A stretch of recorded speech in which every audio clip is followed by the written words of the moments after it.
Hey everybody, welcome to our Fridays with Guy. I'm Chris Pugh. I've got Guy Vogel with me. Guy, how's it going today? Oh, very good. A cold day out here in northeastern Ohio.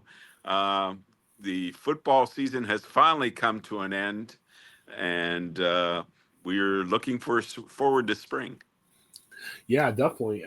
I've got like a notebook full of story ideas, and my sports notebook is overflowing. So we need to empty out the sports notebook today. So we got a lot of good stuff we can talk about.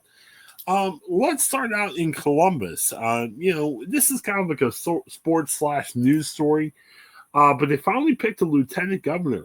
And I kind of forgot they still needed to pick a lieutenant governor after John Husted was nominated for U.S. Senate. And a little bit of a surprise, I would say. Jim Tressel, Youngstown son, and definitely a lot of experience in Columbus, and he was born in Cleveland. He's your new lieutenant governor. They kind of officially swore him in today. I don't know. I first heard it. It kind of took me off guard. A little surprised. Yeah, it was a little jolting at first when I heard the name. I go, "Wow." Yeah, and then I thought back, and his nickname among the media when he coached at Ohio State was the Senator. Yeah. So, and there was always speculation that the way Tressel handled things, like a politician, he's a smooth talker, and he could get be a very good organizer and administrator. He would make a good political leader someday, and that day is here. Yeah, the more I think about it, it kind of makes sense because we've talked about this for months. DeWine's not a huge. I think he's very loyal to the Republican Party. He's never seemed to be a huge MAGA guy. He's not an extremist, no, and he's more middle of the road. And this is a choice that would go along with someone DeWine would feel comfortable with. Yeah, and who's not a MAGA guy anymore? I mean, it seems like right. Most everyone. Yeah, and the two people that are running for governor, the two favorites we have talked before on this program, Vivek Ramaswamy and Dave Yost, are definitely to the right of Jim Tressel on the political spectrum on the Republican Party. I mean, I've heard. I think it's pretty clear. Tressel seems to swing a little bit more right. I saw a report saying he, gave a donation to Trump's before, and so I don't know if we can call Tressel a definite moderate, but let's be honest, compared to all the public stances you hear from every other Republican out there, Tressel is a moderate when you compare him to everyone else with just coming out so favorably in favor of Trump. Correct. I mean, there's no doubt that Jim Tressel is a conservative, just by his mode of dress when he was on the sidelines as a coach. Yeah. I mean, he was with his vest, very conservatively dressed, in the mode of the old time coaches like Tom Landry with being dressed up on the sidelines.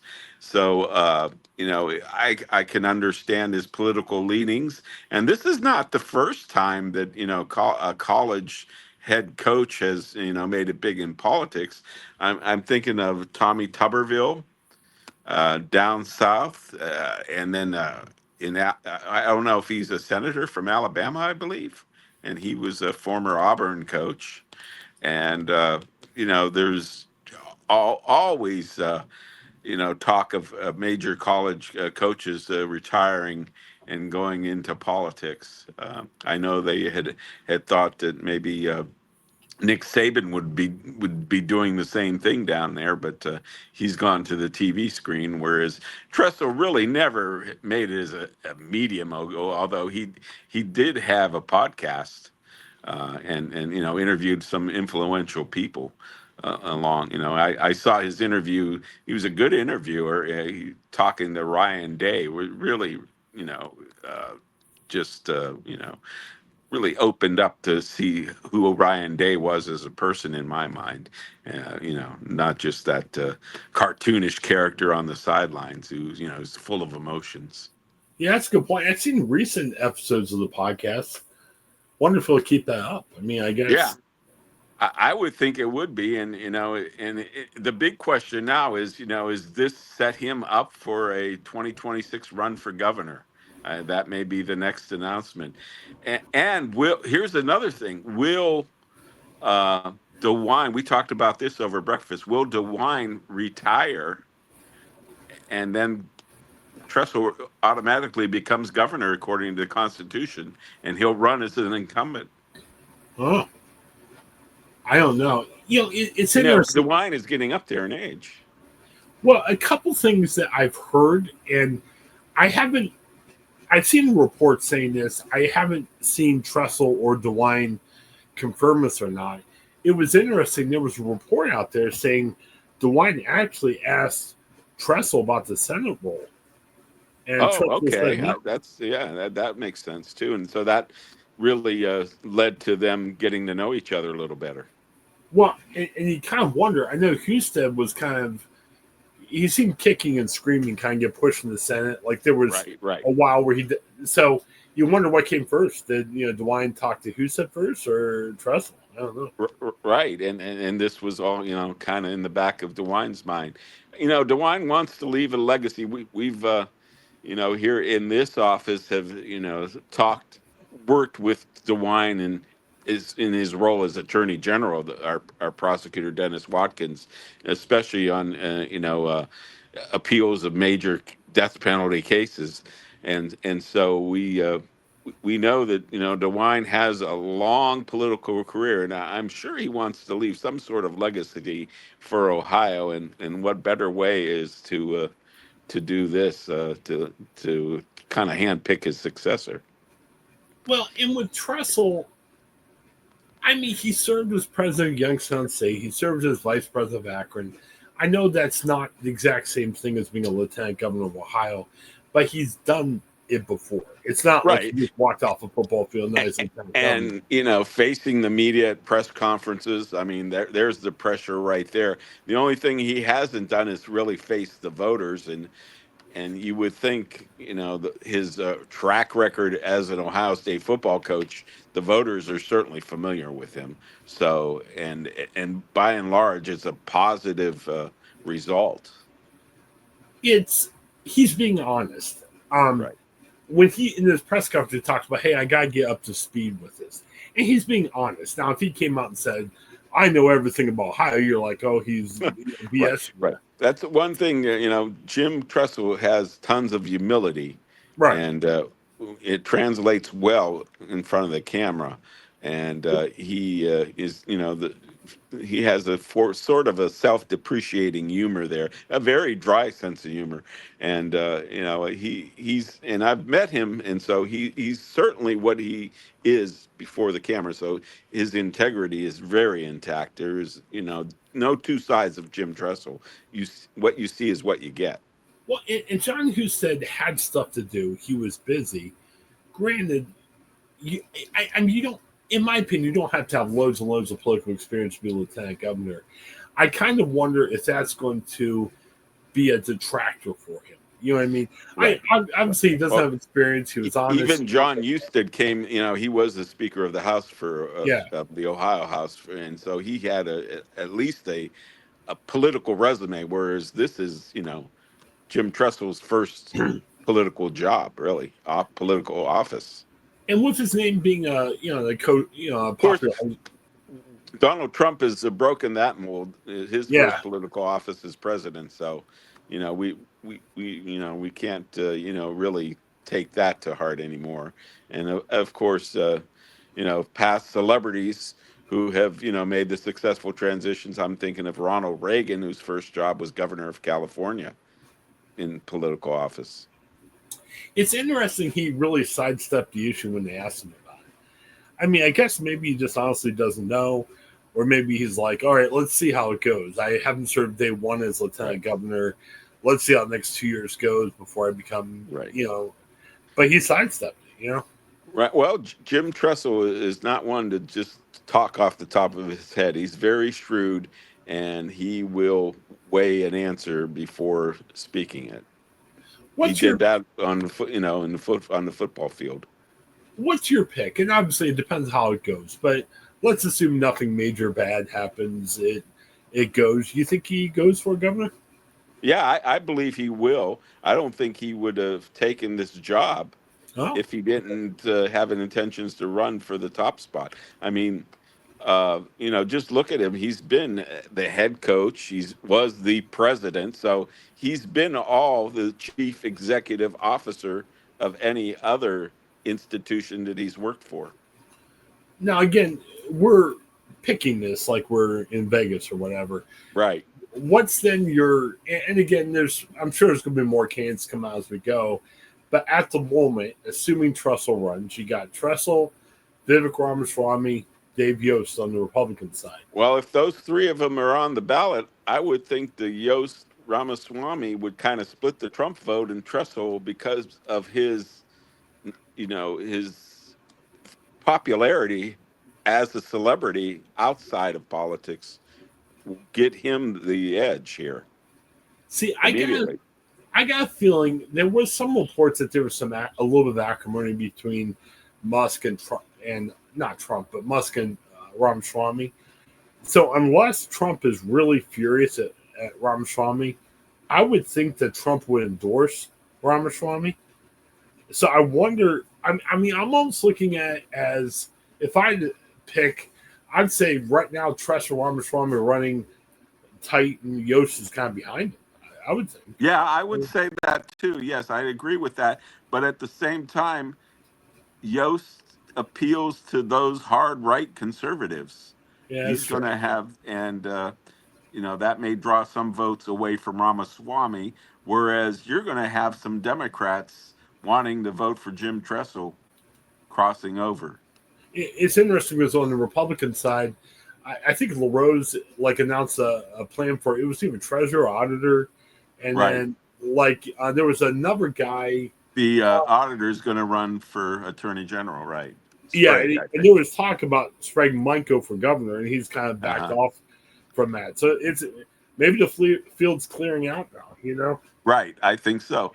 And it may be that Dave Yost, he's a younger man than Ramaswamy is the youngest, but Dave Yost is still in his 50s, so he may kind of back off and may take the lieutenant governor's post in a Ramaswamy kind of thing. That's what I'm thinking may happen. Or could it be like sometimes you run and get somebody for president? If you don't get the president, you get the VP. Maybe they're running Exactly. Right. Yeah. So I'm seeing Dave Yost kind of being the kingmaker here. Well, and for Ramaswamy, okay, they've got the same political ideology, and you could be like, all right, well, Yost has kind of been here, done that, so he can help me. But to balance the ticket, he may, run as Tressel's running mate. He would be, a perfect fit for either, I would think. Yeah, that'd be interesting. And then on the Democratic side, there's got to be more candidates come out in the future. But right now, it's Amy Acton. Man, if Tressel gets a Republican spot, it could be an all Youngstown governor. Oh, yeah. Yeah, and for so long, the Mahoning Valley has been like the poor cousin of the rest of Ohio. That would be something if it's a Tressel versus Acton race in the fall of 26. The Mahoning Valley will, step to the main stage of Ohio's politics right then. I'm kind of looking, and again, this isn't like who I think's the best or who I'm voting for. I think Tressel Acton final would be kind of interesting. I like the idea of someone that's not a hardline MAGA person running on the Republican side. And with Acton, yeah, I've interviewed her. We've met. She does have politician vibes. But Amy Acton appears to be more likable than some of the other politicians I met. I'll just say it like that. And so is Jim Tressel. And so they do not, fill out the role as the typical politician. But neither does Vivek or Dave Yost when you get to meet them in person.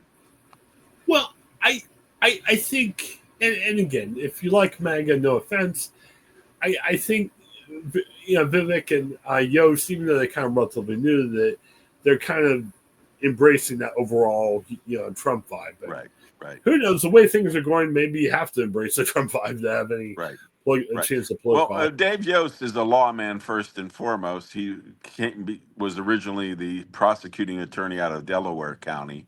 That's where he got his political start, and he's always been on that law and order path Yeah, to a higher office. And so, even as the auditor, when he was auditor, he successfully prosecuted the Niles mayor at the time, Ralph Infant. His people had a big role in that. I covered that trial back in 2017, 2018, and the then former Niles mayor, who was mayor for a long time, over 2 decades, was sent to prison for 10 years for corruption, yeah, RICO Act kind of thing offenses. yeah. Something interesting in the real quick on Yost, because we got a lot to get to today. Um, some news with him down here in Columbus. There's a church in the Central area under investigation. There's reports, and again, this is allegations. The son of a pastor who was involved with the church, allegations of some sexual allegations against underage girls. Uh-huh. Well, underage girls allegations of sex abuse Right. allegations. Sexual abuse Yeah, and involving minors. it was interesting because there was a change.org petition. It was geared toward Dave Yost saying, look, you got to investigate this. Yost actually knows the pastors. So he recused himself from it and said, look, I'm friends with the pastors. I can't, in Which good is the right thing to do. Yeah. right. Yeah. And bravo for Dave Yost for saying that. It was just kind of interesting because the husband's wife, they're both executive pastors of the church. She's also a county commissioner down here. So her county couldn't try or investigate the case. It was like, all right, the mom's the commissioner. How can we do this? So it's Right. kind of went to the third thing. So, yeah, Dave Yeah, Yost, that'll be the Supreme Court will pick the special prosecutor and probably a judge, since all the Franklin County judges will have to recuse themselves because of who they know, the commissioner. They're in office with them. well, actually, So that the churches in Licking County, okay. the family lives in Knox, and they actually were able to. It's going to be investigated in Licking. So Licking is Okay. right now kind of gathering the information, kind of seeing what to do with it. But yeah, it's been kind of a interesting thing that's going on. So And then our office is, very heavily lobbying Dave Yost to, my boss, Dennis Watkins, has been very pleased with the executive order by Donald Trump uh, wanting to restore the federal death penalty.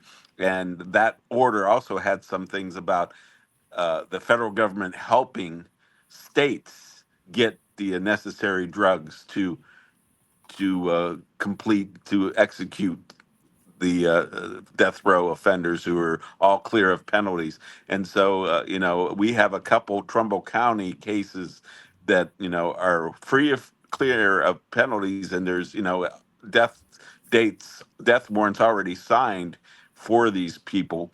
And Dennis Watkins has this week written letters to both Attorney General Bondi in Washington and Attorney General Yost, urging them to follow Trump's order and help these executions come to pass. So, heavy lobbying efforts for Yost, and it's going to be an interesting year for Ohio politics.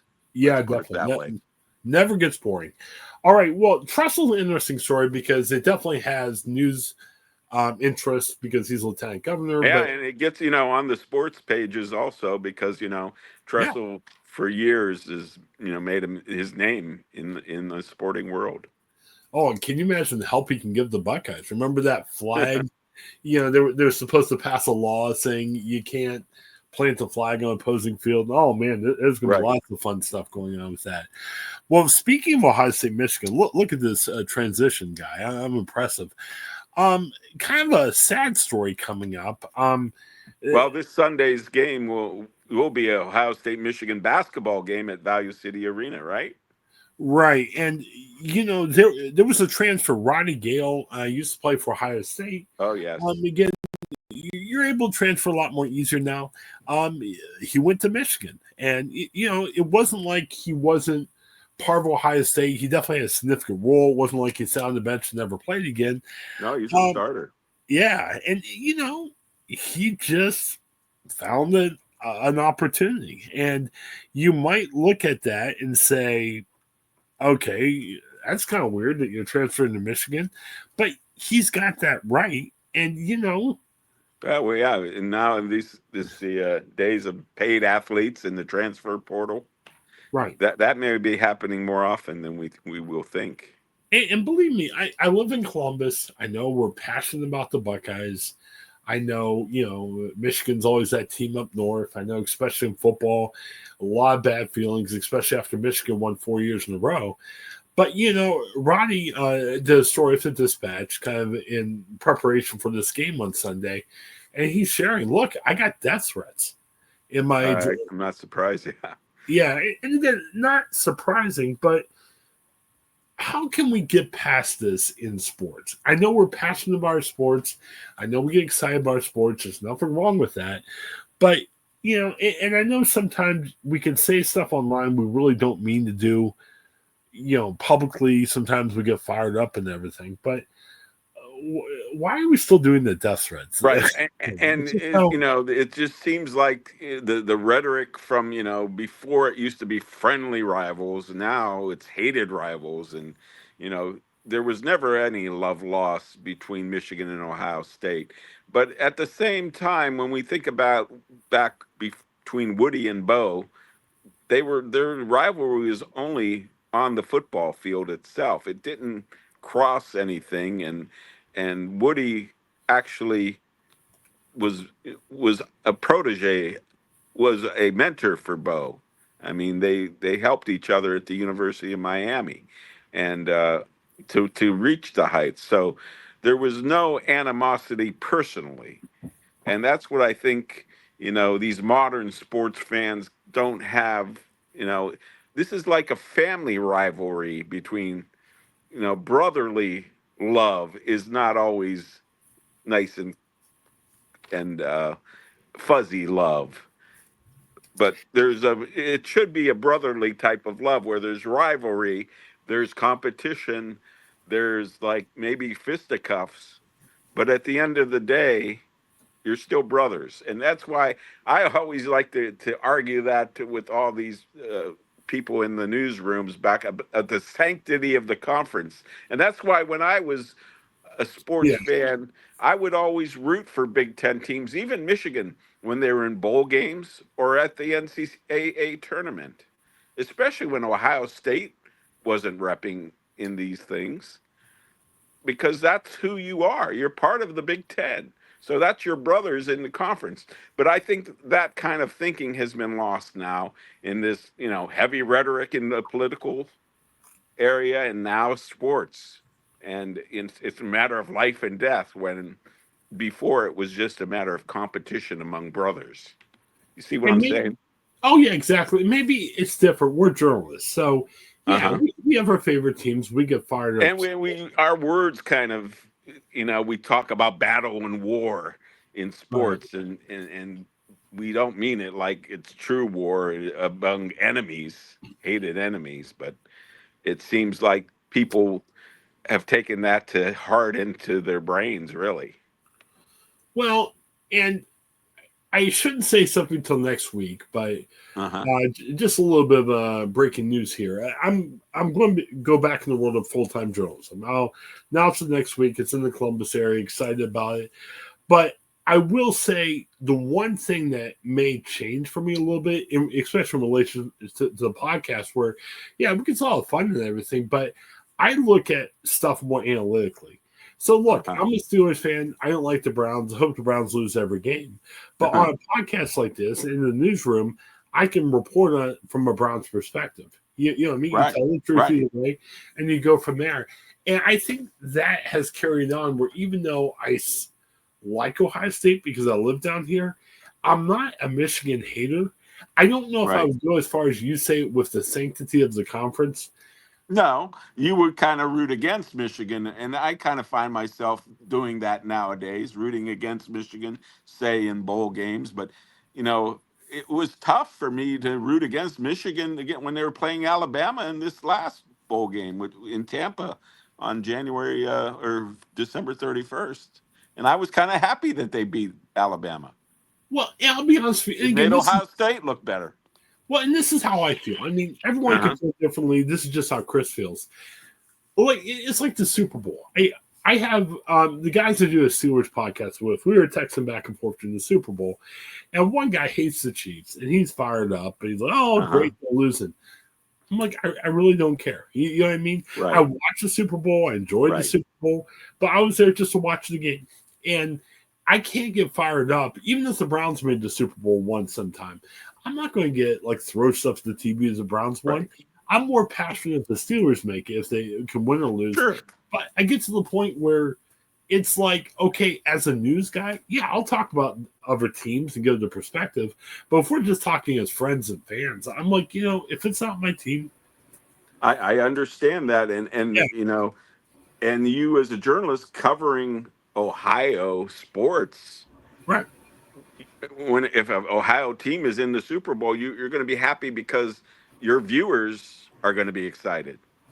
So that's Well, how I would contrast that, and when I'm me being in covering for Mahoning Valley when the Steelers were in the Super Bowl, I was kind of excited because some of our readers of the Tribune were Steeler fans, so they had an interest of what we were writing.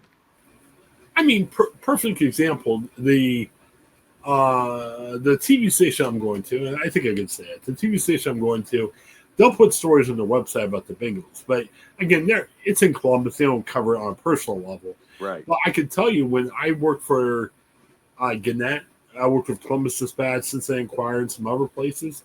I was there when the Bengals made the Super Bowl. I wrote probably 15 stories on the Bengals in 1 week, like the week before the Super Bowl. And look, it was for work. It was okay. As a Steelers fan, I'm like, I hate writing this stuff because, I hate the fact seeing the Bengals in the Super Bowl. But as you said, it's good for business. Right, right, and for a long time there was this unwritten rule in journalism: no cheering in the in the press box, Yeah. and I don't know if that still holds anymore. Um, it should. I mean, again, I don't regularly cover games in my career. It's been funny. I've seen that a couple different ways. I've seen some prep where people are cheering, and that kind of shocked me. And Right, I've it did seen some me. high school ones where people cheer and everyone screams them and does it. I don't know. I mean, I'll be honest with you, and forgive me for any teams out there listening that I've covered in the past. Hey, like I covered the high school state tournament, and there was 4 local teams. And yeah, for Right, the sake of business, it was great to see local teams do well. But honestly, when you're in the press, you're almost cheering for a quick game so you can meet your right, deadline right. and get the heck We home. have other things we cheer about. You're right. They have maybe longer deadlines, a quicker game, less penalties, less whistles if you're on the basketball court, and less if it's a softball or baseball game, not extra innings. Well, let me say, and hey, as I progress through my job, my job journey, I think I can share this. Speaking of the state softball tournament, hey, I covered Austintown Fitch and won the second straight state title. Fun team to cover. Coaches great. Players are great. Nothing bad to say about the fans. But they botched the press conferences afterwards. So there was supposed to be one press conference for the team. It seemed like every reporter had individual time to talk to the coach. But I live in Columbus. I'm in Akron for a state tournament. I'm standing on the infield at 11:30, thinking I've got to file a story. I got to get home. I don't have a hotel for tonight, so I was very upset that night. Again, nothing. Austintown Fitch had nothing to do with it, but it was just it was frustrating. But I don't I know. could really appreciate that story, and especially when you've been at the ball field probably for 12 or more hours, and you just want to get home at that point. You gotta get the story written and Yeah, move on to the next story. right. But back. I don't know how we got off track with that, but yeah, you know, we're talking about Ronnie Gayle and whether he's going to, get a chorus of boos or maybe even more, and hopefully that doesn't happen Sunday. okay, if you want boo him, who cares? But don't stop giving death threats. You know what I mean? And like, I guess what I'm saying is, like you said, it's like a brotherly rivalry where you can say, "Oh, I don't like Michigan." Okay, that's fine, but don't boo. And I'll be honest with you. Probably, if you looked at it from like a TV rating standpoint, what made an interesting game? Hey, this game's a lot more interesting because the old Ohio State guy is coming back as a member of Michigan. Right, that's a great storyline, and Ohio State needs to win to keep their resume up because Michigan has the better record. So Ohio State is on an uphill fight to get into the NCAA tournament, and So they're going to have to win almost all their home games left. Embrace the storyline. If you want to boo Ronnie Gayle, it's fine. Everyone's been booed; they hear it. But lay off the death threats. That's so creepy, over the top. It's not even funny. Right, and don't throw anything on the court or anything that will jeopardize an Ohio State win. Yeah, definitely. This weekend, man, I've been kind of busy with life. NBA All-Star games this weekend. Right. I used to love the NBA All-Star game. I used to be a huge NBA guy. NBA All-Star game was unwatchable. I like the Saturday night stuff, not even because I like the dunk contest and the three-point. I think the NBA on TNT guys are fantastic. And they already started the show yesterday. I saw some of their antics yesterday. Yeah. Well, Shaq dropped the F word on TV. And right. It was, and probably about 20 years ago, you've been like, oh my goodness, he's canceled. He can never go again. And today he got re-signed to a huge contract. So NBA on TNT guys just go crazy. And it's fun because I almost like it for the comedy. I don't care as much about who wins the dunk contest. Watching the guys make fun of each other and the dunkers and the three-point people are just humorous. I don't know what you do to fix the All-Star game, though. This year is a new format again. They've split it into 4 teams. They're going to have mini tournaments of a quarter each. Yeah. And with there's 3 Cleveland Cavaliers, and they've split them up into separate teams. I guess Charles and Shaq and Kenny are going to be coaches. Okay, so maybe that's fun. If they're smart, maybe they mic up the coaches and the coaches rag each other and everything. Okay, I might want to watch it because of that, but you've got to do something different in the game. Let me give you an idea. I know I'm going to lose everybody when I start talking about hockey. And I'll be honest, I haven't had time to watch this either. But this week, the 4 Nations hockey tournament is in Canada. So you got Finland, Sweden, Canada, and the U.S. Shocked that Russia wasn't invited. I thought it'd be fantastic to have a team from Russia there. Sure. But you've got energy. There was almost a fight last night. I mean, these guys, and you might think. Plus, their fans being brought in, too. Oh, Canada. Oh, they love it. And, they brought out the first night Mario Lemieux, who is an icon in Pittsburgh. He's like a god in Canada. I mean, it was in Montreal, and they were just like, woo! They were going crazy. Right, the French Canadians just went wild for him. So, again, maybe international basketball isn't held at the reverence of international hockey, but could that be more interesting? You could split them up with American stars and then the European stars. Yes, yeah. I think that would be a great game. And they're talking about let's not have a ridiculous 200-point game again like it was last year. Let's try the experiment with the 10-minute quarters and see how it goes. Well, I would say if you want a simple answer, let's have U.S. against the world.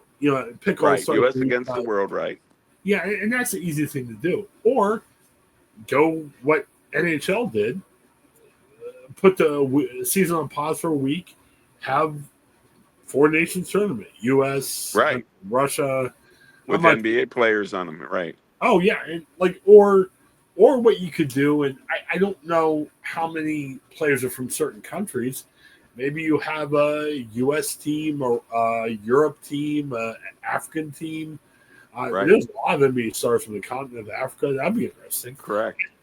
and maybe you do something like that. And then a world team if you want to get the Canadians and maybe those from Asia or Australia on Oh, it.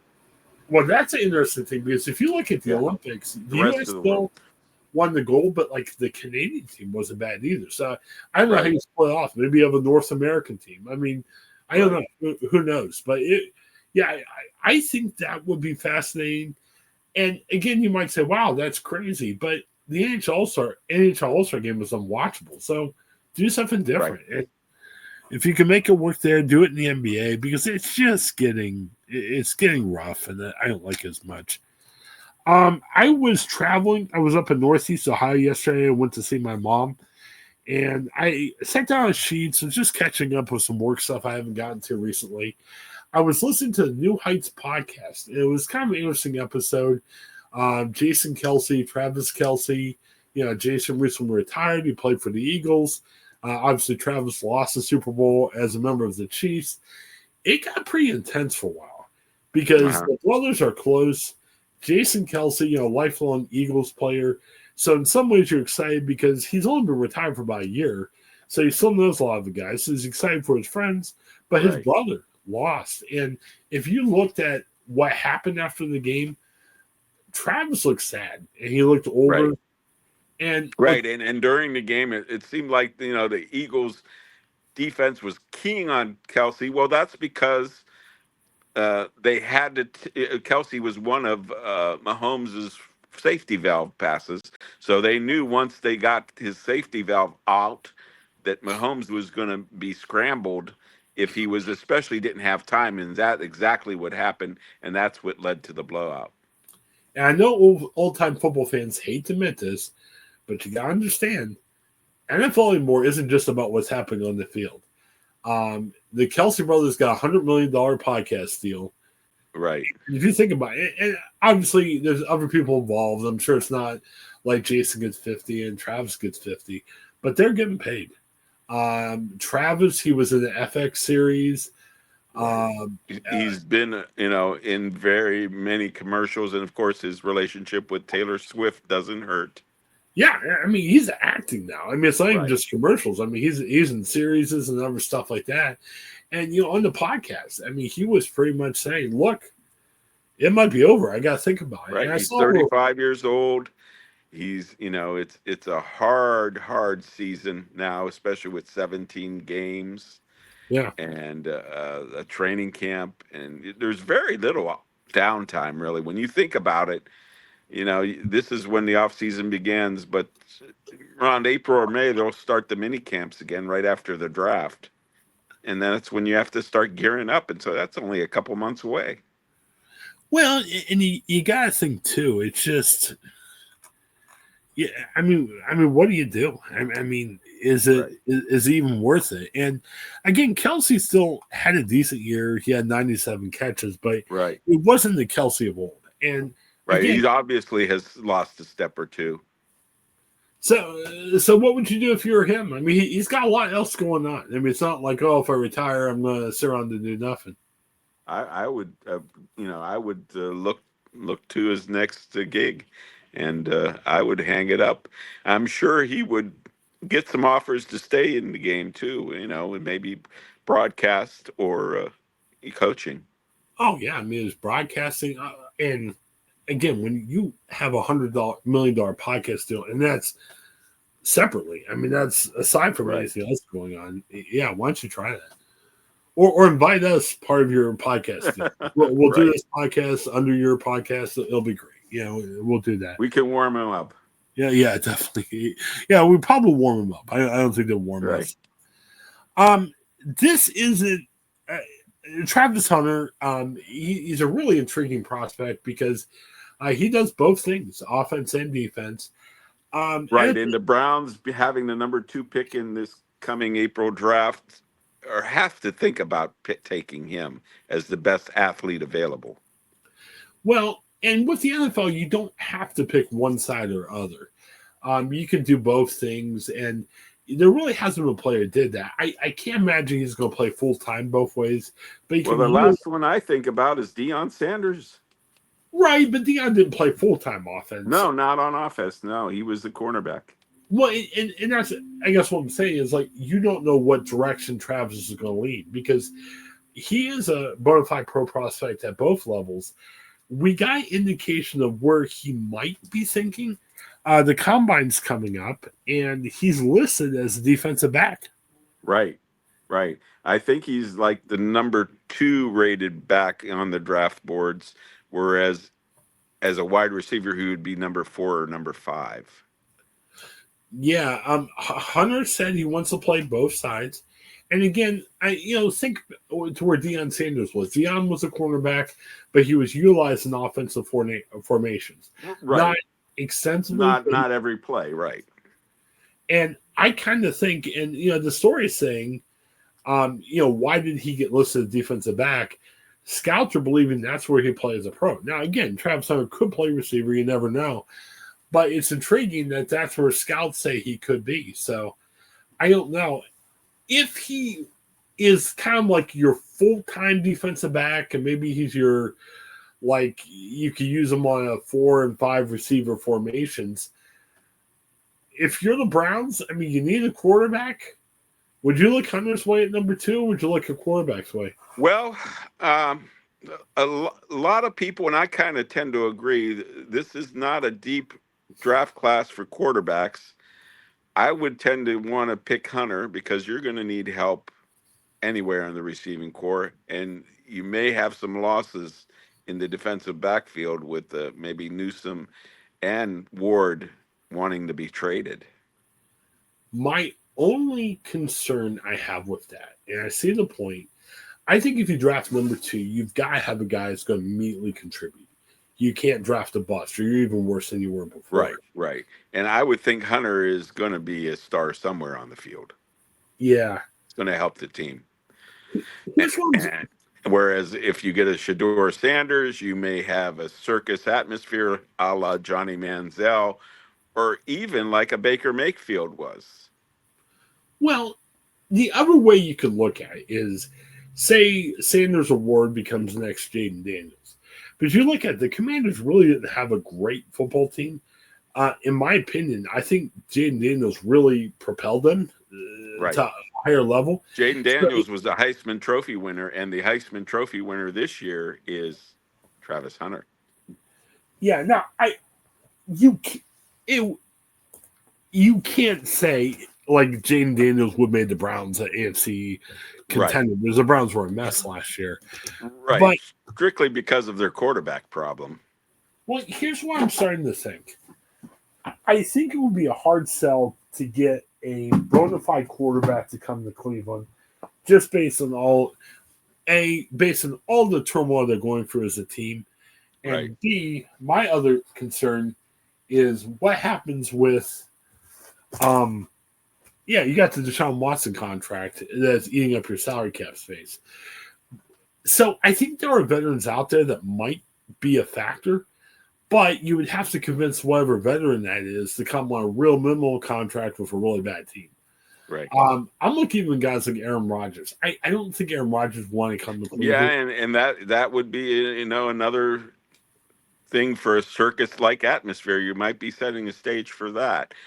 Here's something in the spirit of Jim Tressel. Here's something that they could do and may make Buckeye fans very happy is they could sign Justin Fields as a free agent quarterback, and then maybe in the late second round, early third round, they can pick Howard, the Ohio State quarterback who just led them to a national championship. What do you think of that one? Yeah, because what you could do, if you use that logic, then you could pick Hunter at number 2. Right. And then maybe, even if it's not Fields, you go out and try to find the best quarterback that's willing to sign up for a ton of money and just say, okay, yeah, it's Cleveland, but you got Travis Hunter, you got Jerry Jeudy, you got David Njoku. Yeah, it may not be the greatest offense you've ever seen in your life, but it's not bad. I mean, you can do a lot worse than that. But again, that's assuming Travis Hunter is going to play a lot in offense, which now we're hearing maybe he doesn't. Maybe he's more of a defense. So, Right. no. Which would be okay. I would still pick him at number 2 if I go by, getting a lower round quarterback to be the understudy to a free agent signing of a veteran. I'm still not blown away by the free agent market, but like I'm starting to hear things like Matt Stafford may not be happy with the Rams. Could he be a Right. team? I'm hearing he may be a perfect fit for Pittsburgh. Yeah, I can't imagine Stafford would go to the Browns, but yeah, he'd be interesting with Pittsburgh. I don't know. It's hard to say. And Russell Wilson, where does that leave him? He will still want to play somewhere. I'll tell you, you're convincing me on Travis Hunter. I like Travis Hunter. I'm not sure though. Do you make your number 2 pick in the draft a quarterback? No, even though there are some media people in Cleveland pushing hard for, Cleveland, they need a quarterback. They got to make their number 2 pick a quarterback. If it's just not there for a franchise turner arounder, I mean, if Ward or Shador Sanders cannot do it, cannot turn this franchise around, then why waste the pick? You Well, got to put the best player on the field. well, and here's the other side. Steelers got caught a lot of crap a couple years ago for drafting Najee Harris in the first round. People said, Right. "Why are you picking a running back in the first round?" I'm like, well, if he's good, go for it. Well, he was okay. He wasn't great. He wasn't But, terrible. there's some people that think Warren's better, and he was a lower Right. draft pick. So the argument becomes, why the heck did you pick a running back in the first round? I'm kind of wondering, and to clarify what I meant cornerback in Travis Hunter. Is he worth the number 2 pick in the draft? Oh, as a cornerback, yes, I would think he would be And again, because of his athletic ability and as if he was just a cornerback, no. But that other wrinkle in his game will allow him to be the best athlete available. I'm curious to see, and I've got all the faith in the world he can play both sides. How much And can he he could play both return sides? kicks too if you want to make him on the special teams. But it's the NFL. Can Uh-huh. he hold up? I mean, how much That's offense can true, he play? and I see your point where you're going to only put him in special situations as the wide receiver, but with Kevin Stepanski is still the coach. He can devise offensive schemes to make that work. Yeah, very, very interesting. Yeah, the Travis Hunter thing is a really intriguing part of the Right. draft. Just curious to see what's going on with there. A couple other really quick things. We'll go over this quick because this is a pretty long story. There's NFL trade candidates. This could be a really eventful offseason. Right. There's a lot of interesting players up. We talked about Matthew Stafford. I think that's an interesting name. Derek Carr, it was interesting. Kellen Moore, as the new coach of the Saints, he didn't commit to Carr the other day. I wouldn't give a ton for Derek Carr, but that's a good veteran quarterback out there if you need one. Right. That may be a veteran the Browns look at. Kirk Cousins, he's a little banged up. I like Kirk And Cousins. I'm not sure if I many was into it. Browns beat writers seem to think that he's destined for Cleveland, although some fans may think he's past his prime, especially coming off an Achilles a la Aaron Rodgers. Yeah, a couple receivers. And look, the Steelers are linked to all receivers because they have none. Right. They need to add to their stable. Yeah, you got Cooper Kupp, DK Metcalf. I would like Metcalf for Steelers. That would maybe a good matchup there. You know, it's funny. I hear all these indications that Metcalf's not happy in Seattle, but then there's no credible trade rumors about it. So I can't figure out, is he really on the market or not? I know Kupp came out and tweeted and said, "Hey, they told me I'm going to get traded." Right. I could see Cup joining up with Jim Harbaugh in Los Angeles and staying at SoFi. I wouldn't mind him at Pittsburgh. I'm not sure if that's a realistic option. Right. Debo Samuel, there was some linkage with Steelers with him. Debo had a rough year last year. Like 2 or 3 years ago, he was great, but he was kind of rough. Injuries are catching up with him, and maybe he's been on the field too often. He's been, doubling as a running back and a wide receiver. And, although he doesn't go both ways, he's playing two really prime offensive positions, and that kind of wore him down, I think. I heard some legitimate trade rumors about Christian Kirk, and there was some talk saying that he may have been close to coming aboard with the Steelers, but he got injured for the year, and obviously he came out. That's a guy that could be had by a team, not super expensive. I kind of like True. that. Yeah.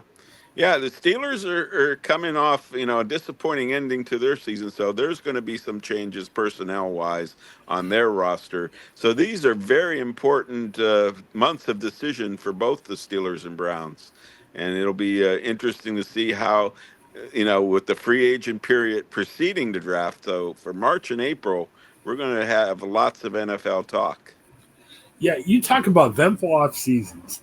I get it. Like the Bengals are going to have a crazy one, and I get it. T. Higgins is important. Jamar Chase, Right. neither one of those guys have contracts. You got to take care of those guys. But Trey Hendrickson's also up for a contract. Joe Burrow's like, hey, if you don't take care of my guys, I might be out here before long. Right. And I get that. You got to pay these stars. But you know how the NFL works. If you get 3 or 4 massive contracts, you can't. Right. You have cap problems. Yeah. So if you look at it, the Bengals had dynamite offense last year. Burrow had a great year, but the Bengals didn't even make the playoffs. So what do you do? I mean, they're talking about trying to take care of all those guys, and I don't know if you got the money to do that. And even if you do, you're not going to be a good overall team. And that was the problem with the Rams when they went for it all that one year and beat the Bengals in the Super Bowl. They had overloaded their cap with a lot of star players, and then they have felt the side effects the last couple of years. They were on the mend this year and made a big run in the playoffs and almost, beat Philadelphia. I mean, they were the ones that really threatened Philadelphia in the playoffs. They put a big scare in. So the Rams seem to be looking on the comeback trail, and they're going to be one of the Super Bowl favorites, I think, for the 2026 Super Bowl. But of course, the Cooper Kupp situation, it's going to be interesting to see who, they get to, replace their stars, Stafford and Cooper Kupp. Yeah. I mean, what do you do? And there's a couple of names of interest, but let's leave this one at Myles Garrett. Mike and I, Brown and I, were talking about this on another podcast earlier today. Mike seems to say from the Browns case, he's like, I really need at least 2 number 1 draft picks. Or now he's starting to say you got to trade Myles Garrett, but you got to weigh out for 2 number 1 picks. Now, is that going to be for this coming draft or the 26th draft? Well, unless the team has, I'm not even sure if a team has multiple first-round draft picks. I would imagine probably for future ones. Right, I would think so too, because if the Browns are not going to draft a top quarterback at number 2, that kind of shows me they're going to have a rebuilding year next year for 2025. And by trading Garrett, that will prove it. And then you might as well stock up because the 2026 draft talent looks to be a lot better than the 2025 one overall. Well, and here's the other thing. Garrett wants to go to contender, but he doesn't have a no trade clause. You could trade him wherever. Right. So for he the still Browns, has 2 years on his contract, so he's still going to be the property of the Browns. And if the Browns don't get what they want for Garrett, he's stuck with the Browns. Well, I've heard some talk that maybe he even goes to a team like the Bears. They have a top 10 draft pick. So I get Mike's point. I would agree the Browns would seem to want at least 2 first-round picks. But if I'm the Bears, Myles Garrett would be a definite upgrade of whoever I have. But why am I giving up 2 potential top 10 draft picks? Right. They're in a rebuilding mode themselves, and that would kind of put that aground. I told Mike, and Mike says, I don't think I would do the trade. But Mike thinks they eventually have to trade Myles somewhere. I think what might come as a decent possibility, look at a team like Buffalo. Buffalo's gotten super close. They can't get past the Chiefs. So you might say, hey, if we get a top pass rusher, could that put us over the top? Buffalo's, I think they picked like 29 or 30 in the first round. So if you want 2 first-round picks, Buffalo might say, okay, we'll give you the next 2 first-round picks. But they're going to be low, yeah. Yeah, and Mike said, well, I'm not sure if I want to do that. But I think the problem becomes, who are you going to trade with? I Right. think like a interesting possibility would be San Francisco. They had an off year. Everyone got hurt. If everyone Right. gets healthy, they're going to be back up there. San Francisco drafts 11th. I can see them trading 11 for Garrett. Now, if the Browns won number one, maybe San Francisco says, "Hey, we'll give you one next year," and they're thinking that, "Hey, we'll be back up at the top, so it'll be a lower pick." Right. No, yeah, Right. I think that might be a strong possibility, especially with the Rams having a possibility of, not getting it right with their, replacements for Cup and uh, their quarterback. They're going to have a step backwards, and that will open the door for San Francisco to step in again. I think the only problem with San Francisco is they're up against it cap wise because if you look Right. at it, They always seem to have cap problems. yeah, I mean, yeah, a bunch of guys will look for contracts. They ended up re-signing Ayuk, which was fine, but they paid him a lot. He got hurt for the Right. year, and I don't know what you do. And Brock Purdy's eligible for extension. Is he your franchise quarterback? You can probably make a little bit argument And for is it. McCaffrey done Yeah, because of his numerous injuries? and all these guys have money, so can you afford Miles Garrett? And if Miles Garrett Right. goes to a contending team, I don't think it's about the money for him, but Garrett's not going to take a super He's team. going to want to be paid as the best defender in the game.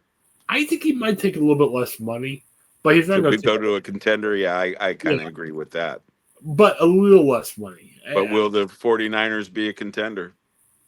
Well, and even if Garrett takes, let's say, the top 10 in his position, yeah, maybe that makes more sense financially. But could the 49ers even afford that?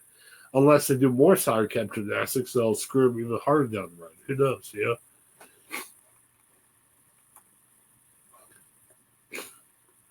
What do you do? Yeah, Right, right. And this off-season talk will continue right up till the draft. And there's going to be a lot of puzzles being worked on. We'll see if Aaron Rodgers will find a home to land, and that'll be interesting too. yeah. I'm not sure if there's a contender that could have him. A couple years ago, Right. Pittsburgh was mentioned as a possibility. I think Aaron Rodgers isn't the same quarterback that he was before. I think he's up I there. look for him maybe to go to the New York Giants, stay in New York. I mean, he could, but the Giants are light years away from contending too. What do Right, you do? right. But Now, he will stay in the spotlight, and I hear he has aspirations for political office, so he may want to just go into a big media market anyway. heck, RFK just got approved as health guy, so you never know. Maybe. And there's always the Las Vegas Raiders for Aaron Rodgers. They'll welcome him. Yeah, possibility. Who knows?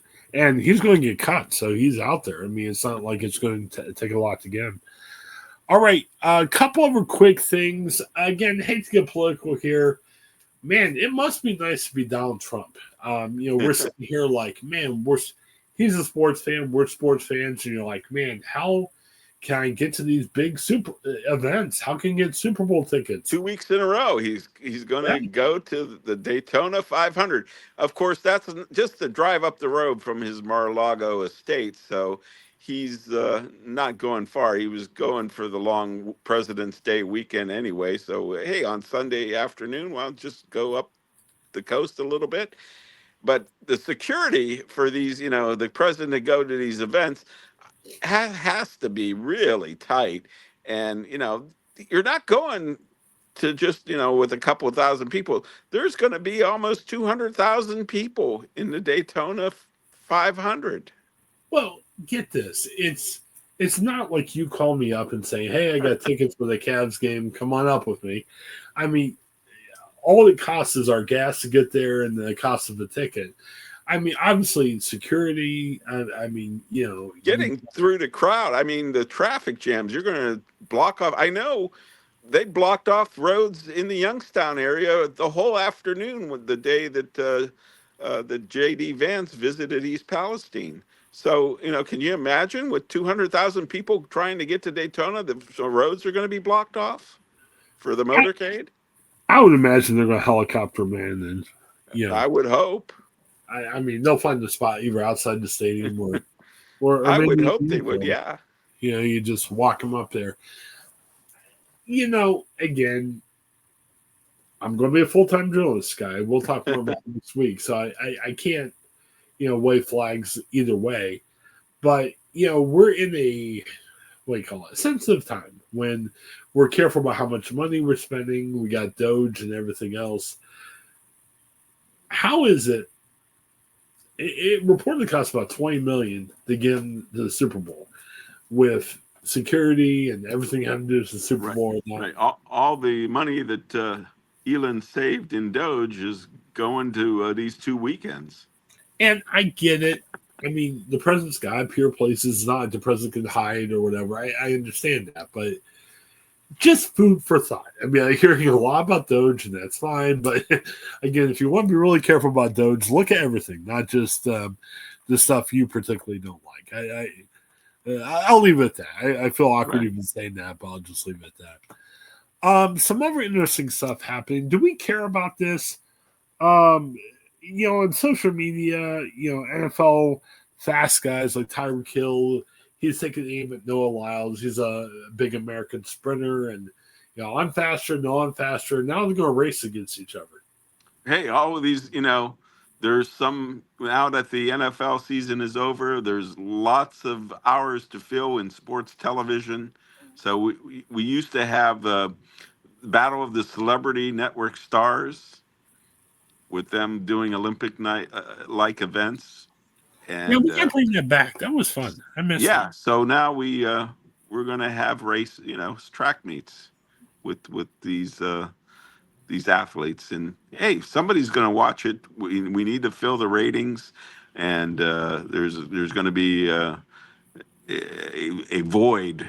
I know baseball is a regional thing where the Indians, hey, are going to expand their market. I see by streaming and charging $100 a season, which isn't a bad deal, I think, for 150 some games. Well, are you watching the Tyreek Hill thing? I mean, you would think it'd be on TV somewhere. Yeah, I would watch it. I mean, it's a couple minutes. It's like a horse race. You'll be done in what? It's a couple seconds, really. It's a 100-yard dash. Yeah. Let's just don't make it a pay-per-view type deal. Right. For 10 seconds, pay $100 for 10 seconds. Yeah, it'd be tough. Final thing, I'm not sure if you care about this, but I'm a big RedZone fan. We might be losing Scott Hanson. Yes. Yeah, he knew how to switch it around to the games. I know. I listened to a RedZone type radio cast on Sirius XM on the NFL Network, but it has nothing on the RedZone on the television side. And Hanson does a great job in that. I wonder who they can get to do that. It was funny, and I wasn't watching RedZone as much at the end of the year, but there was actual report that they actually had a commercial on there, which ticked people off because one of the things about RedZone is you turn on at 1 to 7:30, no commercials. I mean, you always have that was the thing that you paid for, is to get away from the commercials and have continuous action. Yeah, and Scott Hanson, he was getting crap on it on his Twitter because again, don't shoot the messenger. Scott Hanson's just a host. He is who he is. Right. Again, he's not being drummed out. NBC, they had a gold zone where he appeared on there, and I guess NBC's looking at a broader role, and it would be a role that wouldn't necessarily be a RedZone type coverage. He would just be a broadcaster. So, I mean, good for him. Great. I'm glad that, everybody trying to move up in their careers. More power to them. And congratulations to you, Chris, for getting another gig in broadcasting. And we wish you the best of luck. Yeah, I mean, no, thank you. I appreciate it. I mean, and again, it's no big secret. I mean, I know the people I'm going to work for now. I'll probably put something out. I'll start to Tuesday. I'll put something else so everyone sees it. No, I'm excited about it. The gig I had with the social media racial justice people went well. I just kind of it got to the point where that just wasn't me. Um, it was funny. I had a bunch of people come to me and say, "You're a journalist. You know, There you're you go. a journalist." And yeah, it's not that I never want to do public relations. I'm actually talking to somebody about doing PR on the side, and we're working out details of that now. But journalism's the first love, and I'll tell you, had a small experience in TV journalism before. I liked it, and I'm headed back in that direction. And like I said, we'll say more about it next week. But yeah, excited. It should be good. Well, all Mike can say is beware of the fake news. Yes, definitely, definitely. Yeah, we'll talk about it more next week. But again, very excited to see what happens. So, all right. Well, Guy, as always, thank you. I appreciate it. It's my pleasure, Chris. I gotta go pick up the kids, but let's talk for a minute right afterwards. For Guy, this is Chris. Thanks for checking us out. Have a great day, everybody. Have a good one.